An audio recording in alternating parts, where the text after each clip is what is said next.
pleasure to introduce two of the men behind Once Upon a Time in Hollywood, starting with first AD, William Paul Clark.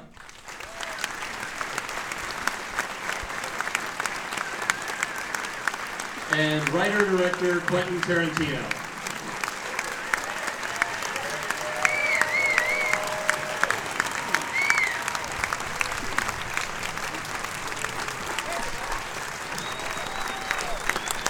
Thanks.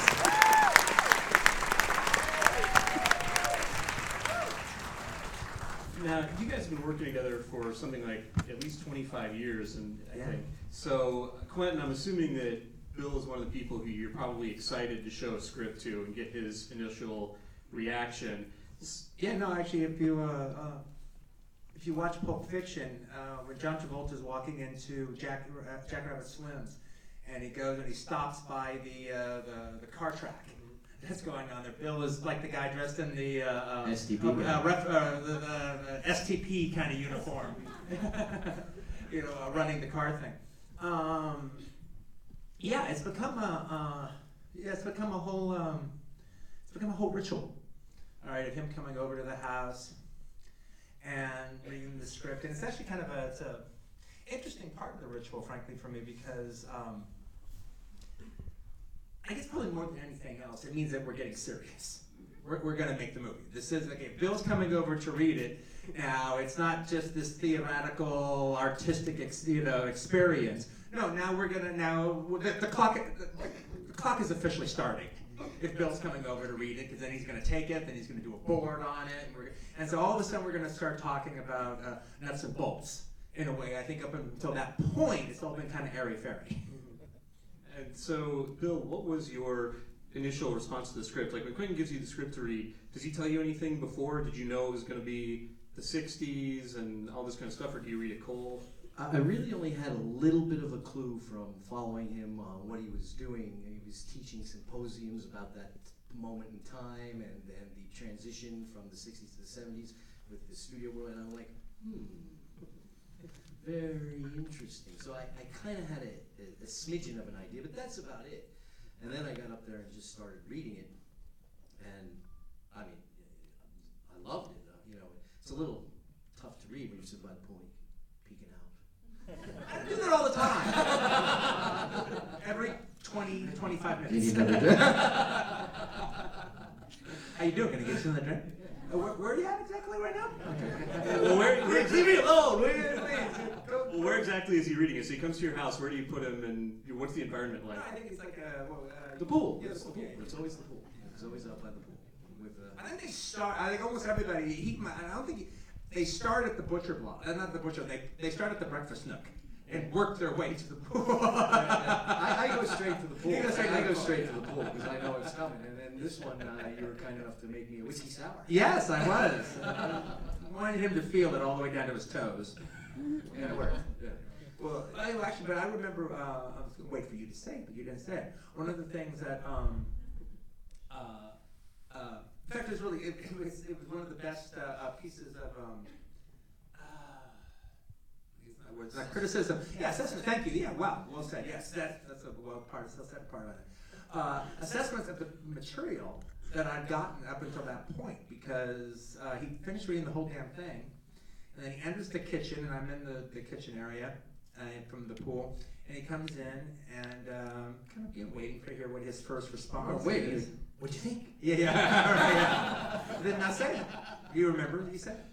What I said to you first, I'm like, it's really kind of amazing how you've made an incredible career with your amazing knowledge of film and stolen things from all sorts of different films and put them into a great stew that is now your own. This is the first piece you've put together where you stole from all your movies and made it brilliant. And that was really what I felt. It had a little section, obviously the historical change from Inglourious Bastards, the kung fu from Kill Bill. You came in and like, well, it's all of them. It's all of your movies, all right, rolled up into this one. And it was beautiful, and it's beautiful. And you see it over and over. I see Jackie Brown in there when they're driving around in the cars. Each and every one has moments that are tied back to work that he's already done. And I was lucky enough to be there. Yeah, well, something I love about both Jackie Brown and this movie is they both have this really interesting flavor where they feel they're hangout movies and they feel very loose and almost there's they're very behavior driven and almost kind of Altman-esque at times, but also very precise and purposeful. And it kind of leads me to a question for both of you about the environment you create on the set. Like, how do you create an environment on set where the actors and the crew and everyone feels free to be kind of loose and discover things, but also have the real focus that's needed to make a movie like this? Well, it's, I mean, one of the things about it is the way we run the set, the way we enjoy running a set, because, and Bill's on a whole lot more sets than I am, all right? I make a movie every 3 years. He makes like 2 to 3 movies a year. If I can. Yeah. And but the thing about it though is we both really, we're in this for all the right reasons. We want to make the kind of movies we want to make, and we want to make them as good as we possibly can make them. And we have a high bar, that there's a level of work that we need to operate at. And we'll make long movies, so there'll be days that I get like funky and like I don't care. Like I'm gonna punish somebody else by not caring about my movie. I'm only punishing myself. But that doesn't mean I don't want to punish myself at that second, because I'm fucking selfish, all right? And I'm mad, and I've been doing this for a long time, and I'm fed up. You know?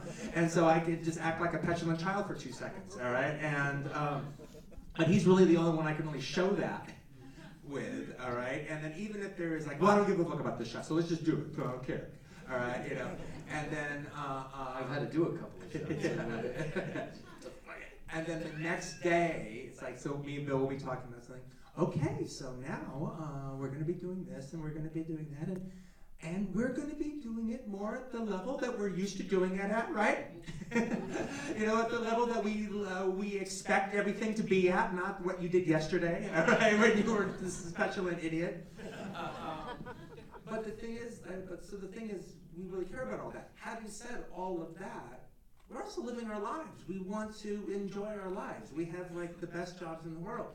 So we could stress about things and we could be real hard about stuff, or we could actually just have a great time with our crew. And so, you know, our whole thing is, I mean, as time has gone, especially I think in this last decade, since like since the 2010s, since Inglourious Basterds, I think, it's like we have a reputation in town, and one of our reputations is we're one of the funnest crews to work on. People want to get on our crews because they've heard, wow, it's a really fun time. And one thing that's really kind of neat is there's always kind of taken, and well, I'll go into that later, but part of the reason of that, most of the reason of that, is because of the way Bill runs the set. And the way Bill, just the comedy that we're always doing, the constant jokes, the constant laughter. I mean, we laugh all day long. And even, it's even amazing to think that even when I think back on our career together, really heavy, dramatic scenes that we're doing. Now, obviously we feel those. We feel the heaviness of it. You know, there's uncomfortable. We do violent stuff that sometimes it's uncomfortable to do, and we have to kind of fight our way through that. And sometimes we have a bad fucking time. Maybe I'm fighting with somebody, or it's like something is not the way it's supposed to be, and it's rough, and it's there's bad feelings going on, or whatever. Sometimes you reach the lexicon. Yeah, we definitely sometimes reach the lexicon. What was weird is there was this one period of time, because this kind of sounds for all those times. There was this one time where I was as miserable on a set as I'd ever been. I was as miserable as I've ever been. What the fuck was I thinking? This movie's a fucking disaster. I fucking hate everything. I made some bad choices in life. And I've done that too. And I'm taking some weird hot baths at night and just like dreading going to work the next day. And then I get these, like, this back in the days of videotape, I get these video cassettes of some of the days of the dailies from like 2 days ago, at the middle of this time that it seemed so horrible. And so I'm watching the dailies, And during this time, I didn't think it's so horrible. We are laughing our asses off before each take. We're like making jokes, and it sounds like we're having the best fucking time. All right, making this movie, because actually we were. It just was like not as there was like there was more problems than before, and they cut a little closer to the bone than they normally did. But nevertheless, the day-to-day, moment-to-moment interaction was always of frivolity. Was always, we're just having a great time. And you try. I mean, you try to you do your best work when your mind is clear and you're able to, focus. And there's nothing more cleansing than laughter, in my opinion. I mean, it's similar to a good cry, if you must. We have a nice little laugh, like, okay, I feel better now. I'm settled down. Now let's talk about this. I mean, as a matter of fact, on this picture, there was one moment where we had given up. You gave up on the driving thing with Brad. Yeah. You gave up, and you kind of walked off, and we were shooting the Bruce Dern scene, and I'm sitting at the table with Barbara, Babs, and Shannon, and David, and Georgia, and we're all sitting there. And you leave, and you're like, forget it. I don't want to shoot. I don't want to do it. Nobody knows what I'm thinking. I'm leaving. Right? Okay. And so I'm sitting there at the table, and I'm like, give me an hour. Just give me another hour and a half, and then I'll get back to you. And so we go back to work, and and he's in a little bit of a funk, but it's a great scene, as you can see. Brad and Bruce, Derns are flying. So 45 minutes into it, I hear the laughter. I hear the laughter from Quentin. I'm like, okay. Now I can go in and I make a few jokes as well, and we get the laughter going. And Brad's just Brad, who's always cool as a cucumber. So everything's normal, and I just say, hey, Quentin, will you just tell me a little bit about, you never really discussed the shot you want with me. He's like, I don't know why it's so difficult. I just want it from the perspective as if I was a little kid and I want to see the thing. I'm like, oh, okay. And then I went back and I said, this is what I think we need to do. So draw it up like something like this, Barbara. And Barbara's like, really? You think that's it? You think it's that simple? I'm like, yes, I do. I think it's that simple. She came back with a little sketch, and a week later, we're shooting it, and it's spectacular. It's a wonderful piece of, it's a Jackie Brown moment. It's a wonderful piece of cinema. Yeah, well, I mean, I could watch Brad Pitt drive all day. Like, I love the scenes of him driving in this movie. I have spent all day. So, by the way, the shot, in case it's not obvious, the shot he's talking about is that shot where Brad is driving by all the signs. Right. Because we created all the signs. It's like, that shit doesn't exist. So we actually, it was very one from the heart, all right? So we kind of created all these things, and he just kind of drove in this interesting little circle, all right? And you only saw the tops of the signs, and then we created the little power lines there.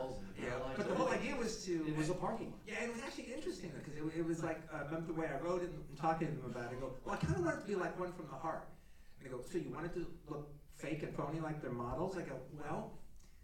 No, I don't want to go out of my way to make it look like it's fake and phony like models, but if it looks a little bit like that, that's kind of okay, all right? I don't mind it having a little bit of artificiality, but I don't want that to be the point of the shots. But also I don't want to kill myself and make it look realistic either. There's a 30-70 position. Yeah. Well, I wanted to ask about, speaking of Brad driving, the logistics of some of the stuff where he's on the freeway. I mean, like, how long did you have to shoot that?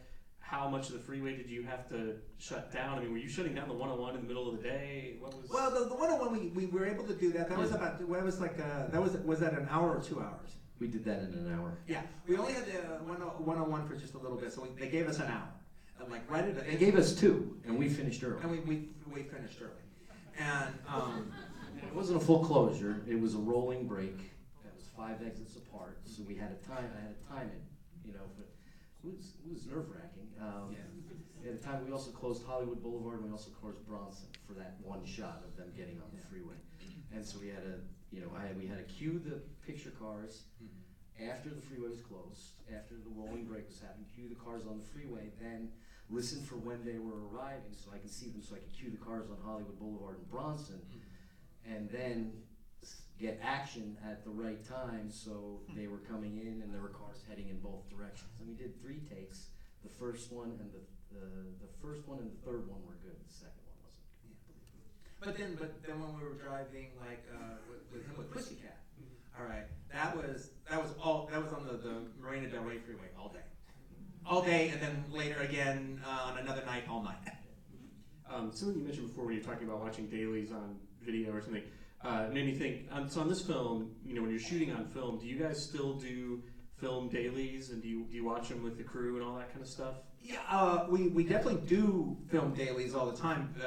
The simple fact that also it's like when we're conforming our negative cut, that is literally the footage we're using as our daily footage that we shot, that we printed. But yeah, the answer is yes, we do. But the other answer is, after week 3, I get tired of it. So like other people can do it if they wanted to and everything, but at a certain point, I stopped going because it's exciting at first, just to do it with everybody and to show up and look at the footage. But I mean, I know what I shot. I mean, there's from time to time there's something that's so cool that I want to see how the crane did this or that and the other. So the special whirly-giggy kind of thing to pull it off. But I was there. I watched it happen. I don't, if there's a problem, I can go and look at dailies for the next 6 hours. But if it's not, I'm fine. And part of the other thing about that is, I'm very much kind of a guy. Again, I think it's one of the things he knows about me and why we work well, because he knows this is kind of how it works. Is I'm kind of able to do what I want to do in the most like kind of creative, open way I can, partly because I'm pulled along by the process. The process pulls me along.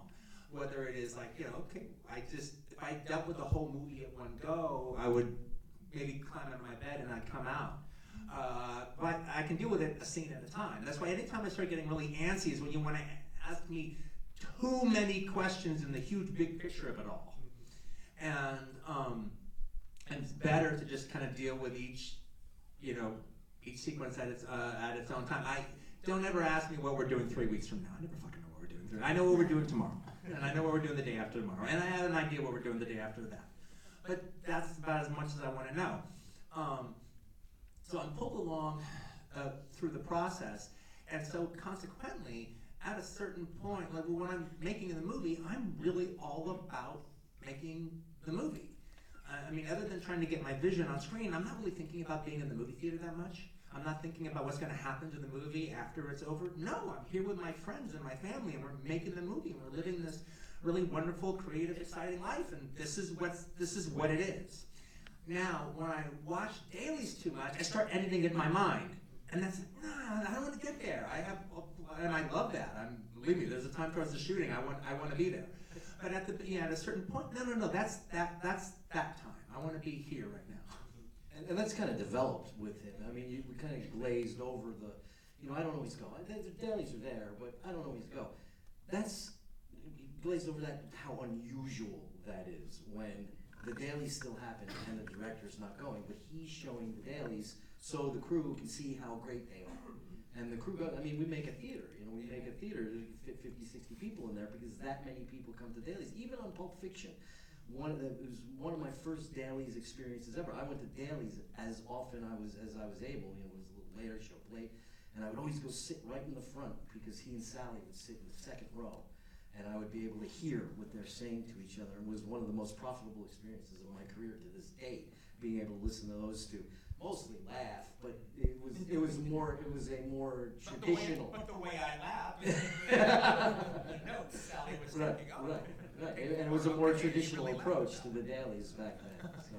Well, Bill, when Quentin was talking about not wanting to think too far ahead and getting overwhelmed by the whole picture, and it made me think of something I was thinking. Which, by the way, is his exact opposite job. Right. Well, that's what I was going to say. So when I was watching the movie tonight, the thing I just kept thinking was, oh my God, like where do you even start as an AD on this thing? Like when you get the script for this and you have to break it down, I mean, where do you start? Do you start thinking about cast? Do you think about locations? What's your kind of order of operations? Well, obviously, you have to think about cast and locations, and there's some, restriction on that. Fortunately, on this one, most of our restrictions cast-wise just kind of went away.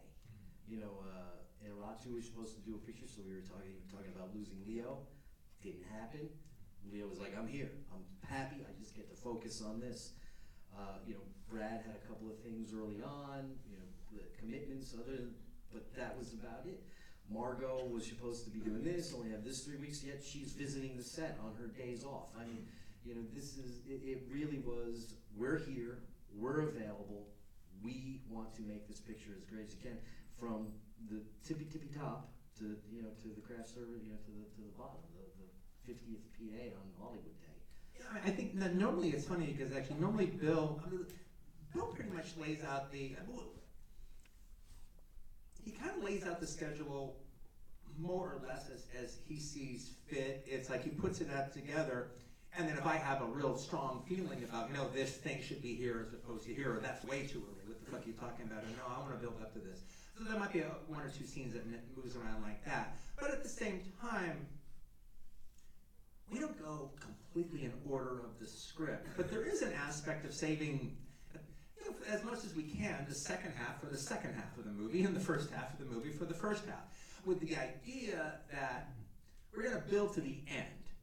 There might be a few moments that we grab before the ending before we get there, but as far as like a big sequence, the big ending climax, I'm trying to save that for the last shit we do in the movie.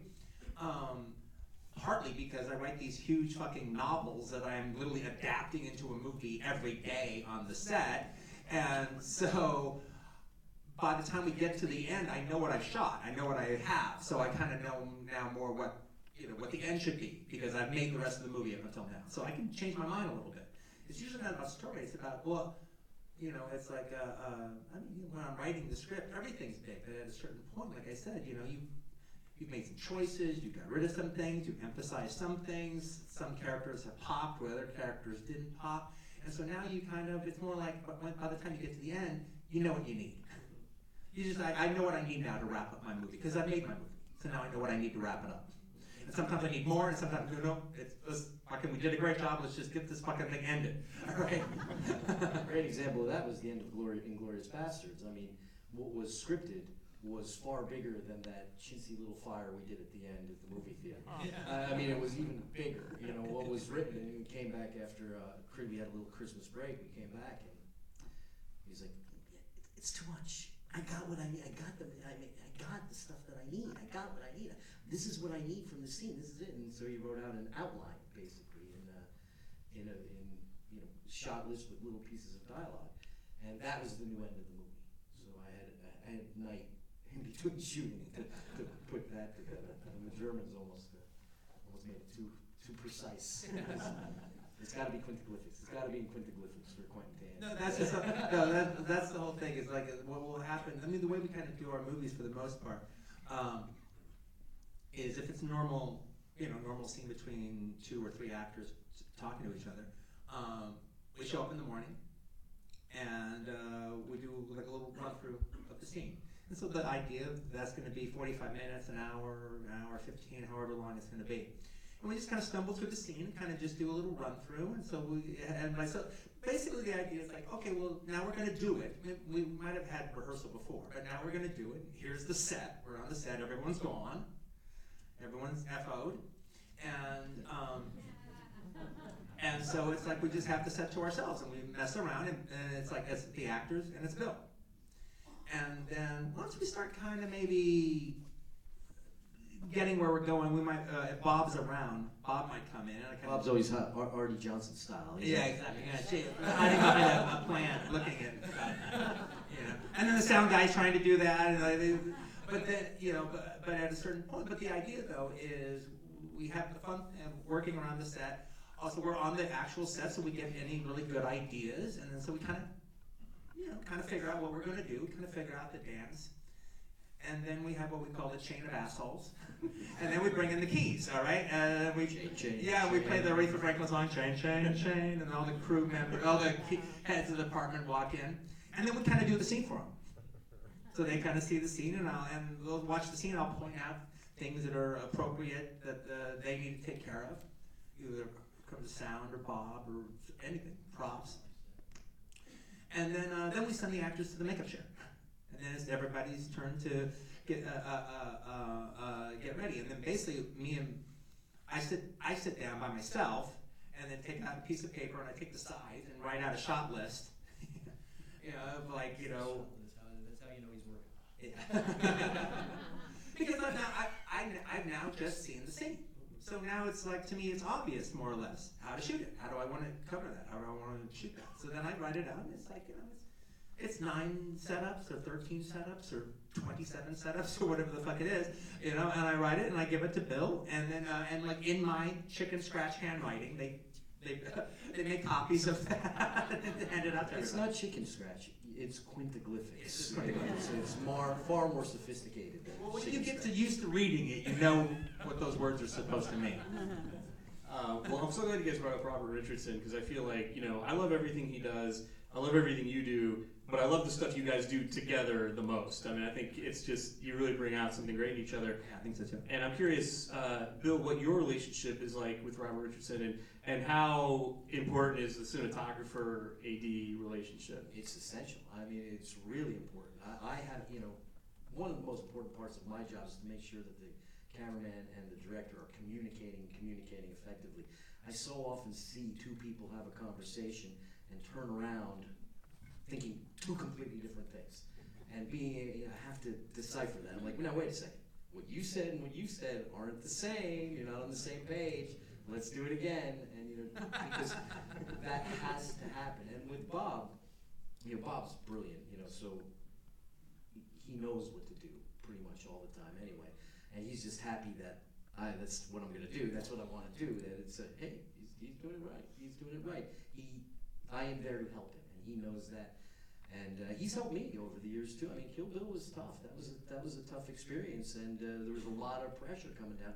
And Bob would just keep whispering sensu, different quotes from Art of War into my ear, like, keep your friends close, put your enemies closer. Over my shoulder. Well, Quentin, a lot of interviews I read with Brad Pitt, he always uses the same word to describe you, which he says, you're a purist. It's like you shoot on film, you don't use CG. It's like if you're going to have, something that other people would use CG for, you do it with miniatures or mats or whatever. And I was wondering if you could talk a little bit about that philosophy, about doing things that way, and what you feel it gives you as a filmmaker, what you feel it gives your actors, and what do you think it gives the audience?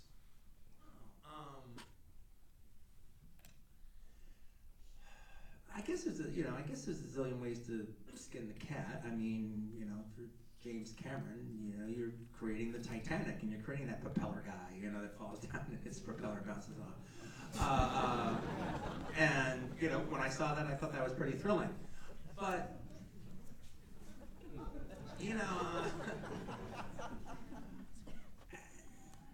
it just doesn't seem as much fun. I mean, but it doesn't seem as much fun on any of those sides that you brought up, any of those equations. It's more fun when you actually do it in real life. And I think when you watch and when you watch the footage and you watch the movie, and you know that they actually really did it, they actually really built it, and it's actually happening. And it's a real person, not a CGI person. I think it's just more exciting to watch. It's more interesting. It's making movies. And what I mean by that is this: we all showed up on that day. We all showed up on Thursday, and we marshaled our forces and put all of our energy to create this thing, whether it be a stunt or a scene or a shot or a whatever. All right, we all put all of our forces on that Thursday to create this thing. And whatever we capture on film is representative of all that hard work that me and my crew did on that Thursday, on that day that we had to do that. If we did it on another day, something else could happen. It could have a different quality. But because we did it on that Thursday, that day, with everything that we all dealt with that day, that's what we captured on film. And the idea is, no, we're not sending it to Korea to have a bunch of people, 10,000 technicians, work on it and create anything they wanted to in the course of months and months and months and months and months. It is literally, no, we shot it and then we sent it to the lab and they develop it and we're done because we did it all on Thursday. And that is, and that's exciting. And one of the things is, it's so interesting to you get a DVD of of some movies from the '80s, and you watch the making of them. And I'm serious, man. Even like some biggish budget canon movie, like Tobe Hooper's Life Force. All right. So you watch the making of, and like these humongous fucking sets that they built at Pinewood Studios for Life Force, for Tobe Hooper's Life Force, for Canon Pictures. And I'm not putting that down. I actually like that movie, but I mean, like they wouldn't do that on a movie today for like a $50-60 million movie. For you'd have to beg them on a $100 million movie to build some of the sets and stuff like that. I was like watching. I hadn't seen it when it came out. I saw Life Force a bunch of times at the theaters when it came out. But a movie I hadn't seen at the theaters when it came out, I saw it in the last 5 years or so. I got a print of it. I watched Remy Harlan's Cutthroat Island. I'm like, oh my God, in today's movie-making world to watch Cutthroat Island? I mean, they built this entire town. They do these amazing action scenes where they just fucking doing it. They're just shooting it. These stunt guys are doing these incredible horse stunts, and like they had to do it. And it's all in this completely built-up ship and town. I mean, it's just, it's so opulent. I mean, it looks like, by comparison, it looks like 60s filmmaking. Where you'd go and, Robert Wise would go to Indochina to do, like, the sand pebbles, and it's just like, oh my God, junks in the boat, junky boats everywhere you go, all this orchestration going on, that's really movies. And I guess the other stuff is too, but to me that's the stuff that gets my blood boiling. That's the stuff that's really exciting. And I think it's exciting when you capture it. Yeah, well, that's it. It's a capturing thing. We're trying to capture something. And then there's the excitement when we capture it. We're all like, we're just a football team that we didn't just score a goal, we won the game when we captured it. That's a season. It's a season. But we won the Super Bowl. Yeah, that's the game. We won the game. All right. But I think, I hope you feel the same way. When you watch it, you feel, whoa, they capture it. I mean, so when I, not to pick up movies horn, but I felt it in audiences when Rick and Cliff turn on to Hollywood Boulevard. And there's that crane shot, and you just see it go for about as long as it can go. And it's all just kind of there, and the lights just kind of, we captured it. And I feel that look at that, wow. And we did that over and over and over and over and over and over again on this picture in particular. I mean, if you go back and you watch, you can see how many of these shots are at dusk. And it's not because anybody got in there with windows or any of this business. We shot it at dusk, and we planned, and we made a plan, and we said this is where we have to be, and at this time we got to go do this or else. Well, he's making a good point here, because part of the thing is, so part of the deal of that is, we had to deal with the whole fucking movie. All right. So just talking about where we're giving ourselves a compliment on how cool that shot is when he turns on Hollywood Boulevard. Well, again, one of the things that's cool is, yes, there's all this shit on Hollywood Boulevard, and the billboards and the signs and all that stuff, but it's also where the light is at that moment in time is really gorgeous and pretty. Well, now they have like a couple of big scenes as they talk or drive and talk and do all this shit, all right, before they get to actually Rick's house. So now it all has to be done at that period of time. So that means we're doing this simple driving stuff for about 4 months. Whenever we have like and several locations. Yeah. Whenever we have 2 hours, all right at the end of the day, that we can just, drop this shit for a while and let's just head off in the car or head to the house at just the right time. And I don't want to kill the illusion, but the one that actually made the movie is San Pedro. Yeah. Well, I could talk to you guys about this movie all night, but I'm getting the signal that we're out of time. So it's a beautiful movie, and I want to thank you so much for coming out and showing it and talking about it. Great to be on both parts, everybody. Well, thanks a lot for doing a fantastic job. Thanks, everybody.